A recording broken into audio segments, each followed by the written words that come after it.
the range. Today's subject is going to be managing the trigger. And until you learn to manage the trigger effectively, you're never going to be able to shoot as fast and as accurately as you want to. And it doesn't matter if you're a competitive shooter or a defensive shooter that has a concealed carry permit. The bottom line is that when it comes time to shoot, you want to be able to shoot as quickly as you possibly can. So real quick, I've got a Rock Island Armory match gun, unloaded chamber, unloaded mag well. Let me double check the firearm. It's double checked. I am unloaded. What I want to be able to do is really quickly demonstrate, and for lack of a better way to do this, put a name on the two different ends of the trigger pull spectrum the way I teach it. So when we're talking about pulling the trigger, the end goal, there's really only one goal in mind, is to manage the trigger without moving the gun. Meaning if we can manage the trigger and make the gun go bang without moving it, we're going to hit the shot that we just aimed, assuming that we're looking at the sights and we're aiming like we need to aim. I've labeled the trigger pulls into two distinct areas. One that I call an accelerated trigger pull. An accelerated trigger pull is going to be used on a target that's close, big, with other factors that are easy to hit, meaning maybe we're stationary, maybe the target is stationary. The bottom line, it's a fast, easy shot to hit. The other end of the spectrum is what I call a controlled trigger pull, utilized in a situation where the target is smaller, where there's movement dynamics going on, or there's additional risk to the shot, such as in the competitive environment, maybe there's a no-shoot in front of the target. In the defensive environment, maybe that no-shoot is a real no-shoot and someone that's innocent, such as a family member, next to someone you're trying to shoot or you have to shoot. So when we're talking about an accelerated pull, when I'm pulling the trigger, is when I'm pressing the trigger, I'm actually making contact with the trigger and pressing through as quickly as possible. I'm accelerating through the trigger pull. Literally, the only thing here is to make sure that my vise, and we're talking about recoil control in a different segment, is locked down, and then when I press that trigger, I'm pressing it straight to the rear and I'm not moving the muzzle left, right, up, or down. A controlled pull is something where I'm pressing the trigger, I fired the shot, and then during recoil, which I'm going to simulate by racking the slide, I reset the trigger, re-prep it, and press through. And the concept there is I'm not stopping at what we would call the wall or the prep point of the trigger, but what I'm doing is I'm slowing down around that prep point of the trigger, because at that point in time, that's the instant right before the gun goes off. So because that's that particular instant, I need to make sure when I'm aligning the gun left, right, up, or down, that the sight picture is exactly how I want it to. So I'm utilizing the controlled pull technique. I've prepped the trigger, continue to fix the sights, and press through. A controlled pull might be a press on a medium distance shot, or it might be press through the trigger on a really hard or really difficult shot that's a long ways away. And if you think about this spectrum, both the accelerated side and the controlled side, all of the different distance between could be met with a mechanical trigger pull somewhere in the middle or in the sides that weighs maybe toward a controlled pull or an accelerated pull mechanic. In essence, once again, remember our final goal, and that's to initiate the trigger pull without moving the gun. The reality here is, when we're managing the trigger, we have to be able to reset it during recoil. And I want to show you that live fire. So I'm going to demonstrate the accelerated trigger pull and the controlled trigger pull live fire. And then I'm going to show you how these trigger pull mechanics work on different target areas of different sizes, so you understand the full context of what we're trying to accomplish here.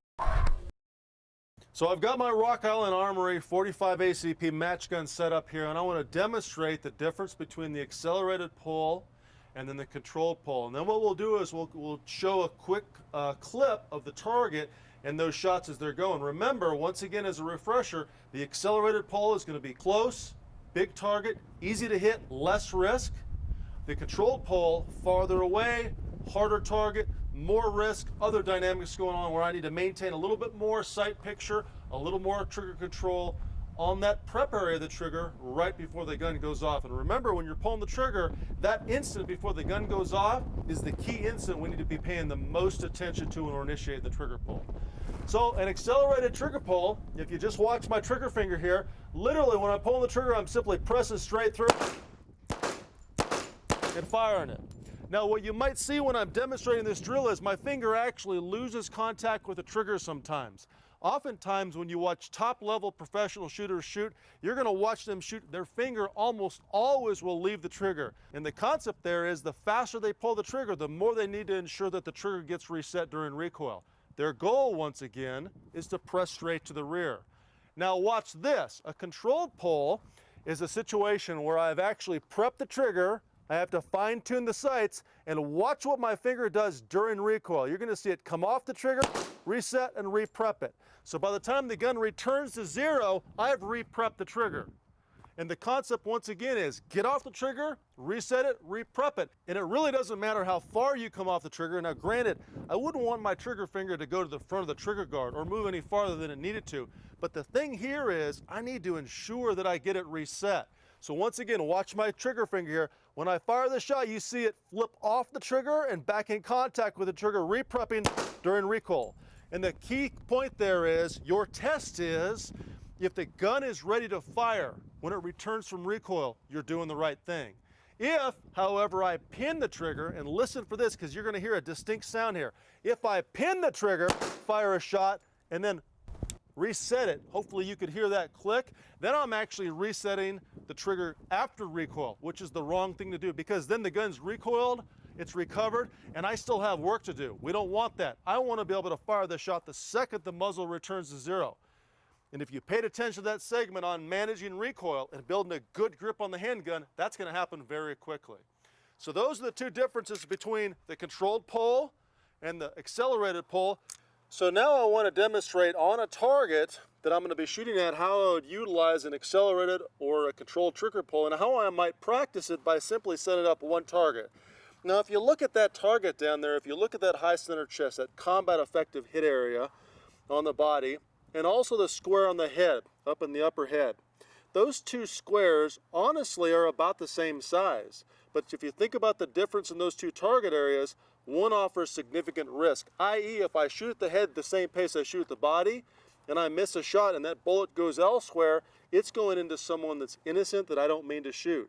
The less risk area, if I shoot the square on the body and I miss that square, well that bullet is probably still going to do some combat effective damage and it's probably going to be contained in the body. So I can shoot these two different target areas that are relatively the same size and practice my two different trigger mechanics, okay? So first on the body, watch what's going on here. Remember on that body, this is going to be very fast, accelerated shooting, utilizing a good grip, and more importantly, simply pressing and accelerating through the trigger as quickly as I can.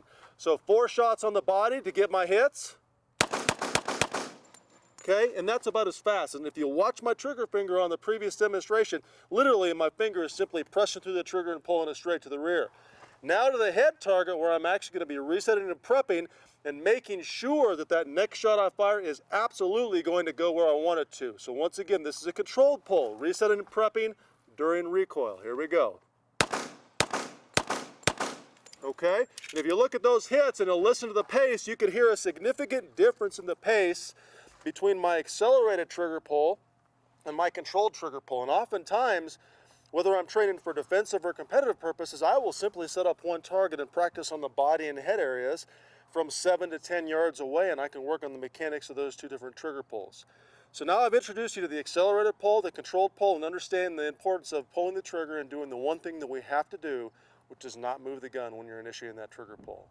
So now that you know how to manage the trigger without moving the gun, thanks for joining us on the range. We'll see you in the next segment.